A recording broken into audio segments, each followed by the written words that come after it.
For the first ever time in the NASCAR Mino Stop Motion Series, we will be racing under the lights tonight at the Iowa Speedway for the Shrek 19K. Starting first will be the number 9 of Jared Holmes. His past two finishes so far are 15th and 10th. Off to a dismal start to the season, but can he rebound tonight? That is the question. Before we get this event underway, we had a very unfortunate passing last week at the Texas Motor Speedway. The number 22 of Lexi Rhodes. It all started to come to the checkered flag. Her car spun out of control, hit the end of the wall, went to a violent series of barrel rolls, and she unfortunately passed away. We go down trackside. Please rise and remove your hats, as we will have a moment of silence in remembrance of Lexi Rhodes, who passed away in a tragic crash at the Texas Motor Speedway 2 weekends ago.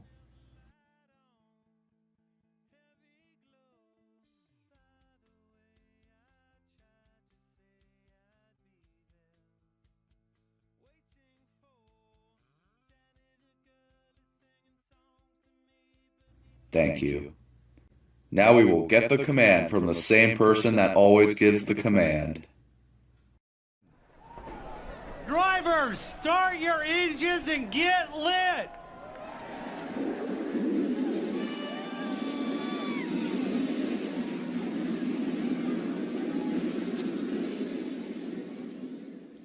In remembrance of Lexi Rhodes, it is time to get the Shrek 19 underway. Row 1 is Jared Holmes in the 9 and JD Bregler in the 75, his second consecutive front row start. In row 2, it is the 13 of Klaus Michelson alongside the 12 of Stephanie Blaney. Row 3, it is Mackenzie Navarro alongside race 1 winner Pichu Millard. In row 4, it is race 2 winner, last week's winner, Raven Dagan alongside Giancarlo Uranda. Row 5, Jose Delgado and fan favorite Hingle McCringleberry. The 6th row is Satoru Tanaka alongside the 15 of Karen Linda. Row 7, on the outside, Sammy Fulmer. Starting on her inside is Malik Vega. And in row 8, Tristan Biesel alongside Bob Ross. And here is who did not qualify. Sean Nova was back at the track this weekend, got some practice in, but elected to sit out in qualifying, so we'll see him stronger than ever at Michigan, hopefully. Chase Newsom was a bit of a surprise, but he couldn't make it, and the 27 also failed to qualify. Here's Getting the Dub, presented by Fortnite. We have multiple grooves on this racetrack, so these drivers are going to have to work them all if they want to pass some drivers, and they should also consider doing the slide job. Also, don't crash from the lead on the first lap, because that would suck, wouldn't it? Getting ready to go green for the first ever night race in the NASCAR Mino Stop Motion Series. We're off. Oh, contact! No way! Jared Holmes! Oh my god! Oh no! That is a big F in the chat right there. Jared Holmes on lap 1, exiting turn 2 from the lead, from the pole, into the wall after contact with JD Bregler. The caution is out. Here's the replay, and he really hit that wall hard. And it looks as though the 9 will be out yet again. An unfortunate string of bad races has put this 9 car in a hole that's going to be hard to dig out of. Here are some of the past incidents he's been involved in so far this season. Up into the wall at Rockingham, suffered severe damage. And in Texas, blew the right front tire and essentially died as he hit the wall. So, this will be his 3rd straight DNF. No, I'm sorry, he didn't DNF at Rockingham, but he did finish pretty poorly there. As we're about to go green again, this opens the door for some other drivers to do well in this race. 3 wide for the lead is Klaus Michelson trying to clear on the high side. How about Mackenzie Navarro trying to peek her nose through the middle? Michelson builds a sizable gap up to the lead as they are 3 wide for 3rd. Raven Dagan trying to get that high line rolling, and the 48 of Sammy Fulmer is in the wall. She will take it to the garage, and here's the replay. Looks like that right front tire might have gone or was going soft, and She hits the wall. She's going to try to get it repaired and get it back on the track, but she's likely out of contention for the win.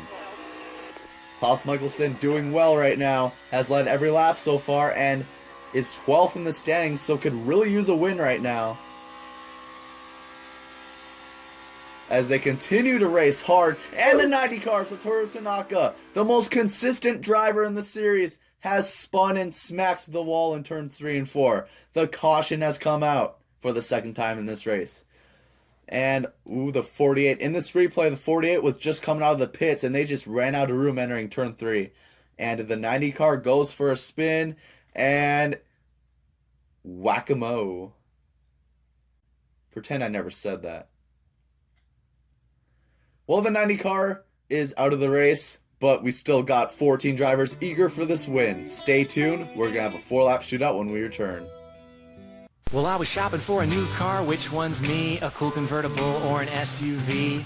Too bad I didn't know my credit was whack, cause now I'm driving off the lot in a used subcompact. F-R-E-E, that spells free. Creditreport.com, baby. Saw their ads on my TV. Thought about going but was too lazy. Now instead of looking fly and rolling fat, my legs are sticking to the vinyl and my posse's getting laughed at. F-R-E-E, that spells free. Creditreport.com, baby. Offer applies with enrollment and triple advantage.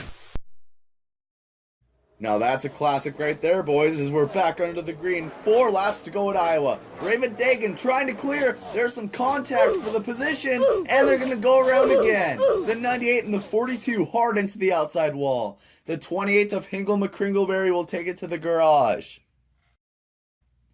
Let's take a look at this. Coming off turn 2, the 36 clears, gets a huge shot from the 13, gets sideways and hits a couple other cars. The 28 hard into the inside wall and comes back up, and they all just come together right there. I don't know how else to describe that, but they're freaking all out of control, and they all hit the outside wall.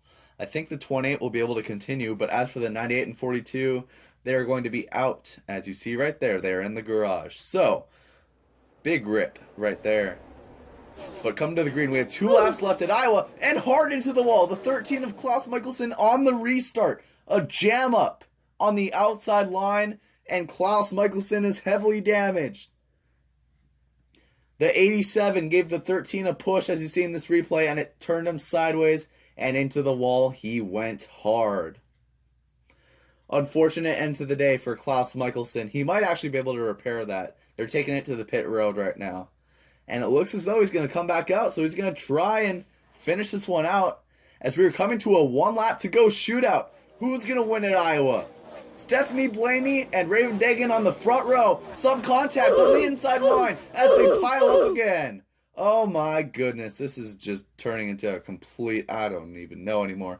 But lots of cars involved in this one. Let's see the replay. The 87 tried to take it 3 wide on the inside.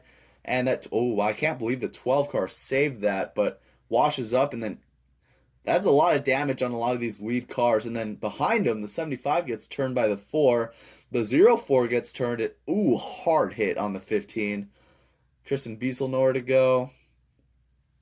This is actually going to bring out the red flag because a lot of the wall got damaged. And, alright, so current situation, the 12 and the 36 in the garage getting repairs are going to try to get out and finish this race. The 4 car ready to go out. Looks as though the 75 of Bregler and the 04 of Giancarlo Urenda are going to be out. Now let's take a moment to look at who's left in this field as the red flag is out. 6 cars at the moment. But look at the leader right now, the 87 of Malik Vega.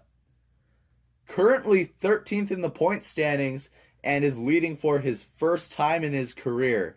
But don't look back, because the 43 of Pichu Millard, Rockingham winner, eager to keep others out of the chase, as the 13 and 28 with all their whoa, what is going on here? The 9 of Jared Holmes is trying to destroy Bregler's car in the garage, flips it onto its side. What is going on? What in the world? Okay, this is what this is all about from the earlier incident on track. Here's the replay again. On lap 1, Jared Holmes not happy and has essentially just destroyed Bregler's car in the garage area. That's unusual, but we're back underway for a one-lap shootout.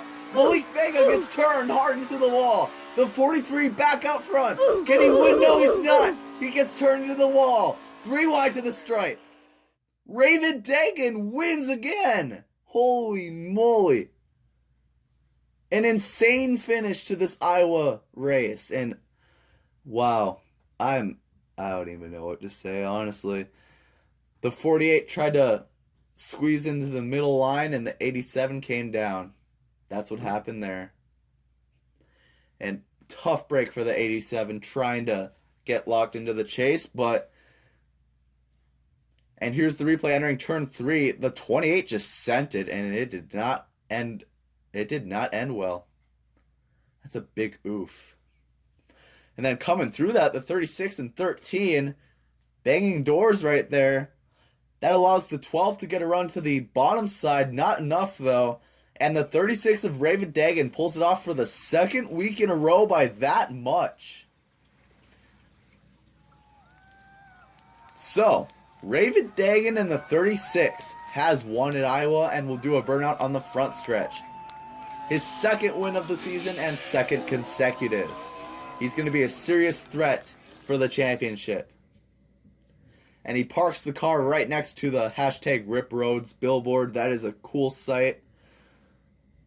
And a cool sign of respect as well. Here are the point standings updated after Iowa. Raven Dagan and Pichu Millard still the only ones locked in. And because we only have 5 races left, and we can have up to 6 winners, well, we can have up to 5 winners, that allows a point standing position to be locked in. I'm not making sense anymore right now. What I'm trying to say is that this makes the points battle a lot more interesting because we will have one driver make it in on points. So that's the situation there. Tanaka currently the highest in that battle. And here's the second page. Lexi Rhodes, we're still keeping her on the standings board because why not, even though she's dead, which is a big fat F in the chat. But Delgado, Nova, 2 points. They are going to have to win a race at this point if they want to get into the chase, the playoffs, whatever you want to call it. And Karen Linda has had crap luck. And how about Jared Holmes? 7 points, just absolutely. I feel like he might get suspended. That might be a very big issue with what happened in the garage.